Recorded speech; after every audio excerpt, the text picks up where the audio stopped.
Estamos aquí para celebrar a una de las figuras más queridas de este país, un hombre de letras en todo el sentido de la palabra, un escritor, un narrador que ha hecho de la narración una celebración, una fiesta, un escritor antisolemne, lleno de ironía, que domina todo su arte de una manera increíble y que este año celebra su cumpleaños número 80. Quiero pedir un aplauso, por favor, para Sergio. La primera vez que leí a Sergio, hace ya muchos años, fue El tañido de una flauta, un libro que me deslumbró, como él dice, porque no pertenecía a ningún tipo de literatura que yo conociera en ese momento. Era algo totalmente diferente, novedoso, satírico, y me interesó muchísimo. Después conocí a Sergio Pitol, aunque yo ya había leído varios cuentos suyos. Como cuentista es verdaderamente extraordinario. Pienso simplemente en La noche de Bujara, que es un cuento. En el fondo, creo que sí hay que tener, digamos, cierto conocimiento para leer a Sergio Pitol. Por eso se ha dicho mucho que es un escritor de culto. Estamos aquí celebrando que una carrera tan larga siga viva, celebrando las obras de ficción, las memorias, los géneros híbridos, las traducciones, las entrevistas, los cursos, las ideas de un gran autor. Celebramos que alguien intuyese un camino determinado a seguir.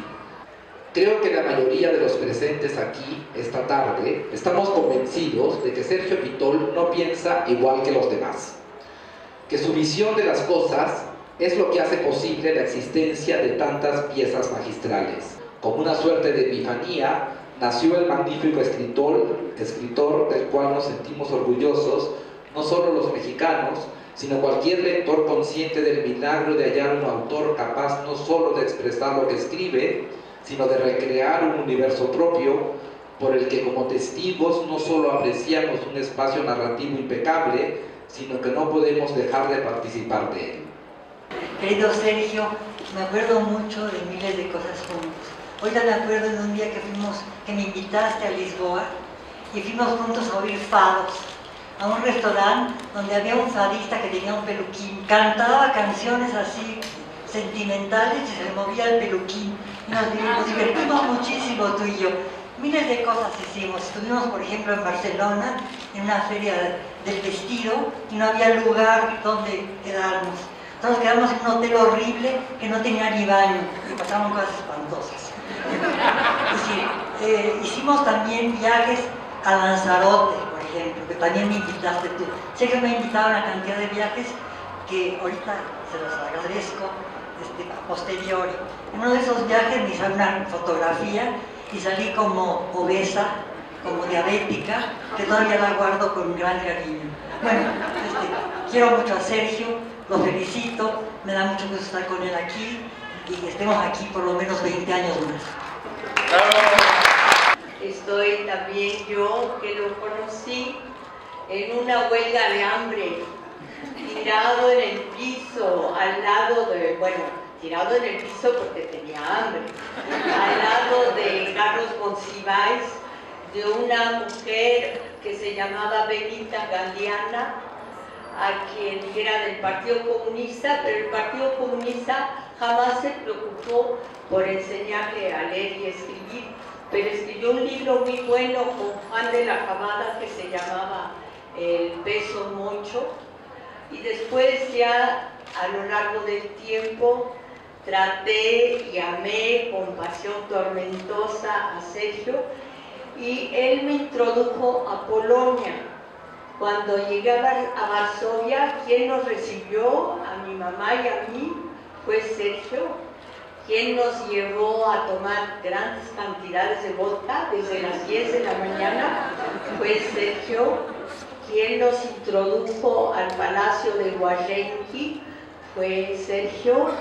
Quien nos llevó a ver las estatuas del rey Poniatowski fue Sergio, y quien nos envolvió con su inteligencia, su cariño, su juventud, porque entonces éramos muy jóvenes, muy guapos, muy simpáticos, fue Sergio, y entonces todo eso se lo tengo que agradecer ahora a sus 80 años.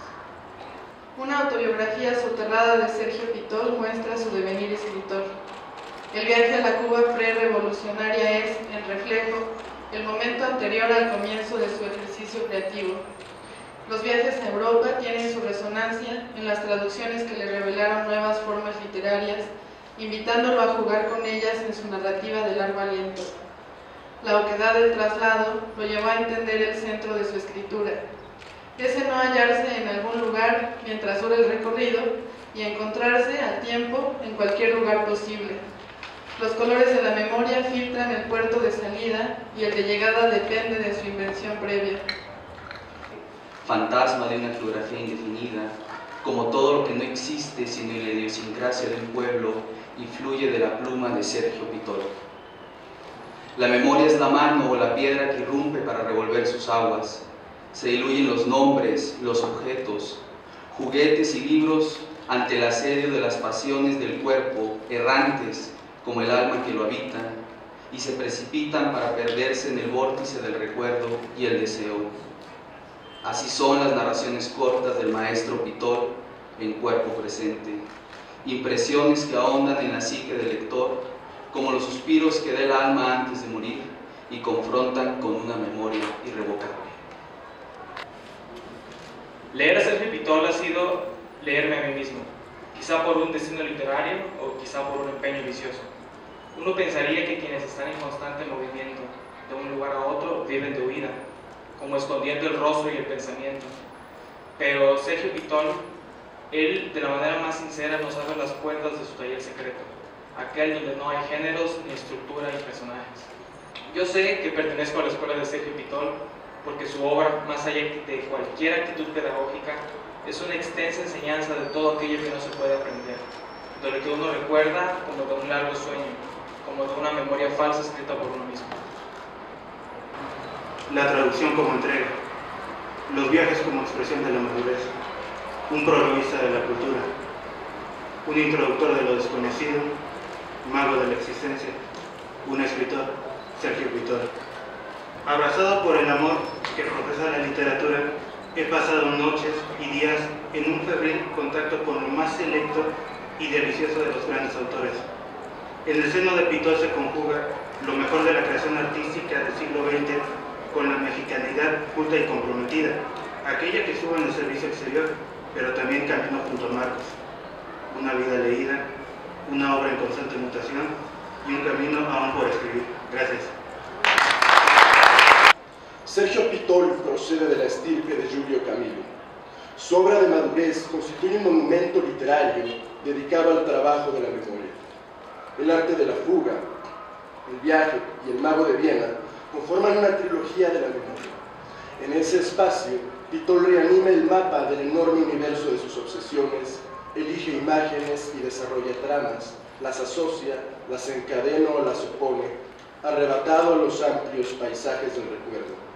El procedimiento del teatro de la memoria actúa en la trilogía de Pitol. La disponibilidad de un mundo nacido de los materiales del recuerdo habilita al escritor para realizar un viaje interior. Muchas gracias. Sabrán que Sergio Pitol es un gran maestro de todos nosotros. Es el maestro de maestros.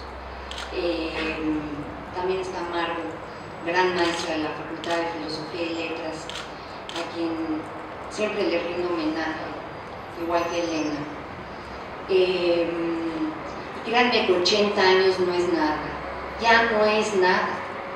Mientras más pase el tiempo, más leeremos a Sergio Pitol, a Margo y a Elena. Muchas gracias a todos, muchas gracias a Sergio por acompañarnos y aceptarnos el gusto de estar con él. Buenas tardes.